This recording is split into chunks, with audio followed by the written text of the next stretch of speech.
प्रजनन मनुष्यों में एक जरूरी प्रक्रिया है जिसमें नर और मादा प्रजनन कोशिकाओं यानी गैमेट्स, जिन्हें शुक्राणु और अंडाणु कहा जाता है, का मिलना शामिल है।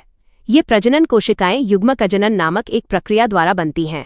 पुरुषों में युग्मकजनन की प्रक्रिया वृषण में होती है और इसे शुक्राणुजनन कहा जाता है, जबकि महिलाओं में युग्मकजनन को अंडाणुजनन कहा जाता है और ये अंडाशय के अंदर होती है। दिलचस्प बात यह है कि शुक्राणुजनन और अंडाणुजनन अलग अलग उम्र में शुरू होते हैं।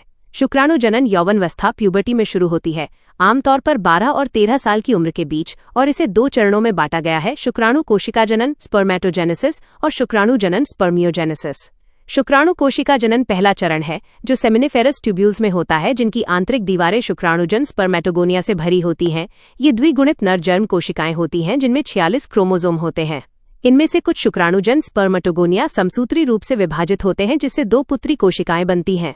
इन 2 पुत्री कोशिकाओं में से एक शुक्राणुजन बनती है, जबकि दूसरी प्राथमिक शुक्राणु कोशिका प्राइमरी स्पर्मेटोसाइट बनती है। प्राथमिक शुक्राणु कोशिका अर्धसूत्री रूप से विभाजित होती है, जिससे 2 समान कोशिकाएं बनती हैं, जिन्हें द्वितीयक शुक्राणु कोशिका कहा जाता है। प्राथमिक शुक्राणु कोशिका के विपरीत द्वितीयक शुक्राणु कोशिका अगुणित गुणसूत्र वाली कोशिकाएं होती हैं, जिनमें प्रत्येक में 23 क्रोमोसोम होते हैं। शुक्राणु कोशिका जनन के बाद शुक्राणु रूपांतरण होता है। शुक्राणु रूपांतरण स्पर्मियोजेनेसिस की प्रक्रिया को हम अपने अगले वीडियो में जानेंगे।